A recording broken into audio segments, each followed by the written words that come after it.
semua dengan NIM 0206201068. Baiklah, seperti yang kita ketahui, sampah itu benda yang bersumber dari aktivitas manusia maupun proses alam yang tidak memiliki nilai ekonomis. Seperti yang tertera di lingkungan ini, sampah tidak dapat diselesaikan secara menyeluruh. Baik, di sini saya akan memberikan solusi yang mungkin bisa dilakukan untuk mengatasi masalah sampah di daerah tempat tinggal kita masing-masing. Yang pertama yaitu dari diri kita sendiri, yaitu bangkitnya kesadaran dan kepedulian kita terhadap lingkungan.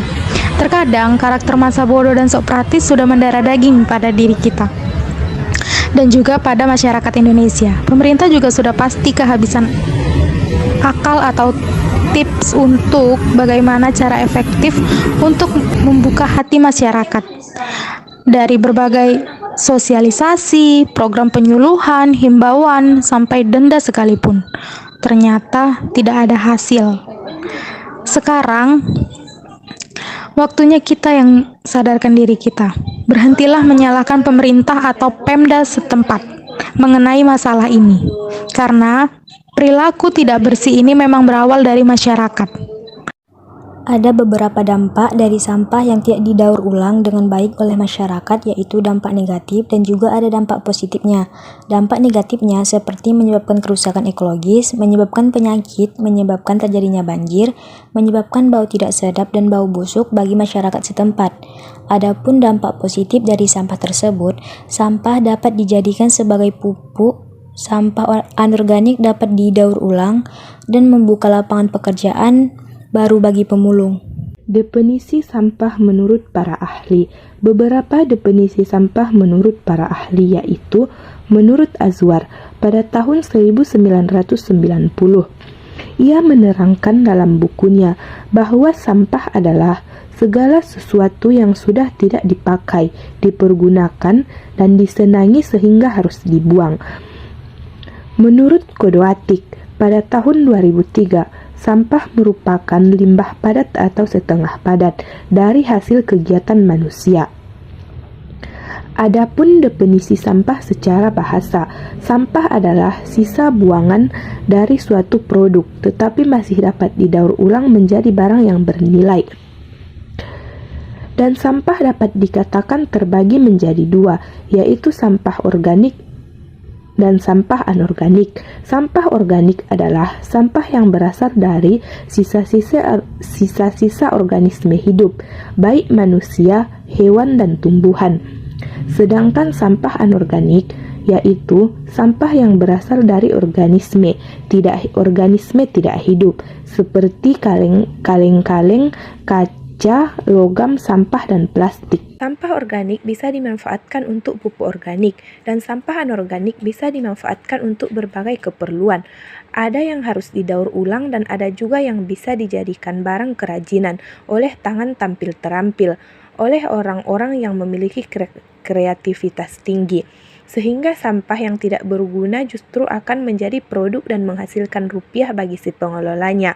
Sampah anorganik itu harus dipilih-pilih sesuai jenisnya masing-masing. Dan sangat banyak jenis dari sampah tersebut, sehingga dibutuhkan ketelatenan dan ketelitian dalam memilih-milihnya. Dari hasil pemilihan itu ternyata banyak sampah yang masih bisa dimanfaatkan sehingga tidak menumpuk-numpuk menjadi gunung. Maka inilah pentingnya kita harus tahu cara menanggulangi sampah. Itu tidak menggunakan sedotan plastik. Sedotan plastik mempunyai kontribusi yang cukup besar terhadap kematian banyak hewan.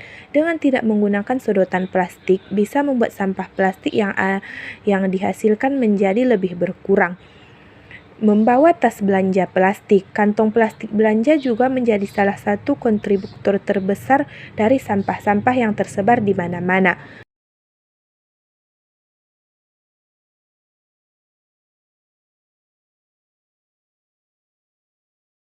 Assalamualaikum warahmatullahi wabarakatuh. Kami sudah berada di Rumah Kompos dan Bank Sampah Induk Cicanang. Sampah memang menjadi permasalahan utama manusia agar lingkungannya tetap bersih dan sehat. Sampah yang tidak diatasi dengan baik akan memicu pencemaran yang merusak ekosistem darat dan air. Padahal, manusia membutuhkan tanah dan air untuk keberlangsungan hidupnya. Oleh karena itu, kita harus tahu cara mengatasi atau solusi sampah di lingkungan. Nah, dengan ini, pada video ini akan memberikan solusi.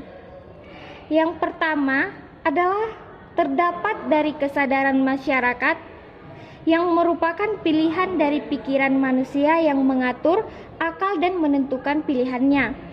Misalnya, baik atau buruk, bersih atau kotor, dan sebagainya. Kesadaran masyarakat sangat mempengaruhi kualitas lingkungan yang ada di sekitarnya. Kesadaran terhadap lingkungan berupaya untuk menimbulkan kesadaran masyarakat supaya tidak hanya mengerti mengenai pencemaran, sampah, penghijauan, dan sebagainya, tetapi menerapkan dan menjaga kelestarian terhadap lingkungan. Hal ini juga mencerminkan sikap dan perilaku masyarakat terhadap kepeduliannya pada lingkungan. Peningkatan volume sampah dan pencemaran lingkungan banyak disebabkan oleh rendahnya kesadaran masyarakat terhadap lingkungannya, sehingga banyak terdapat pemukiman yang kumuh dan tidak terawat. Masyarakat harus lebih memperhatikan dan peduli terhadap lingkungan yang ada di sekitarnya. Baik, yang kedua yaitu hal yang paling mudah dan yang bisa kita lakukan sehari-hari dan kita juga dapat bisa menerapkannya, yaitu membuang sampah pada tempatnya. Hal ini juga hal yang sangat mudah yang dapat kita lakukan dan juga kita terapkan. Ketiga, daur ulang sampah. Jenis sampahnya organik atau dipisah jadi kompos. Paling lama 2 minggu, yang memakai campuran kimia dari pemerintahan dan buatan sendiri.